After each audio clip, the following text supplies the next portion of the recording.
say What's up, knuckleheads? Echidna here, and today I'm going to show you something Sega.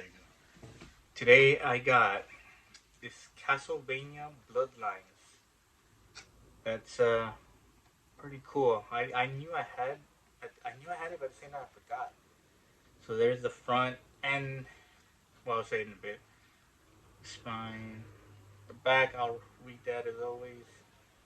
The other side. Now that's what I want to talk about. It's damaged, unfortunately, and that's one thing I do hate about places like Walmart and stuff like that.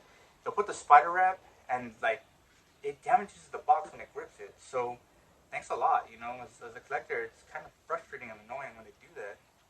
But I knew I wanted this game still because I used to have it for the Nintendo, and that's where my love for Castlevania had started. So when I saw it for the Genesis, I had to get it, of course, despite damage.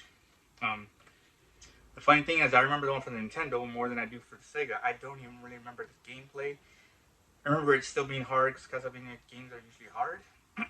And so I probably just gave up on it more than I did on the Nintendo. Because I went pretty far on Nintendo, but I never got to beat that either. So I'll go ahead and read the back. The Belmont family tree will die unless you unleash your rage on the undead.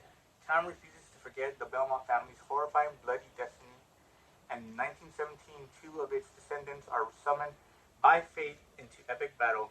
Their enemy, the most evil incarnation of Castlevania legacy to ever rise from the grave, the vampiress Countess Bartley. The spine-tingling six-stage fear fest overflows with graphic sights and sounds from your worst nightmares as John Morris, the whip-wielding vampire hunter, or Eric Lacarde, I don't know how I'm saying that right, Master Landsman, you'll pursue the demonic Countess all across Europe before she resurrects Dracula for a final reign of global terror. Alas, her trail of doom is laden with zombies, hideous mutants, grotesque giants, ghouls, and ghastly creatures. The fright-filled trek takes you everywhere, from Drax-possessed castle ruins to a haunted leaning tower of Pisa, to the sunken shrine of Atlantis in Greece, to the palace of Versailles. Heart-stopping horrors like Mecha Man, Skeledragons, and spear-thrusting minotaurs will test your mettle. Indeed, hosts of bizarre beings drool at the prospect of slaying you with their gruesome attacks and strange powers. Taste the sweat dripping into your mouth as you try rescuing yourself from diabolical traps. Feel the torturous strain on every muscle as you wield again and again sacred weapon power-ups such as Holy Water, the Battle Axe, the Crystal Blade Boomerang, and the Mirror of Truth. But in the end, make sure you've saved enough strength to scream.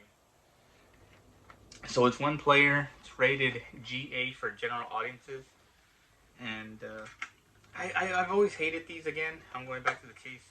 I prefer the hardcovers. The hardcovers are so cool that you just open it up like that.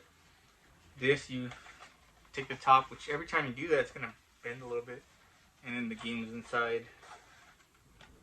Slips in there. There's a different one too, where you open it through there and it'll be in there like that. This one comes from the top. I don't know if you can see that right there where the game goes in. I'll put it back in just like that. But and in there I actually have the booklet. It's pretty old and it's kind of fading a little bit, which kind of sucks. But there's the Castlevania Bloodlines. It's the same as the front of the game, and the top.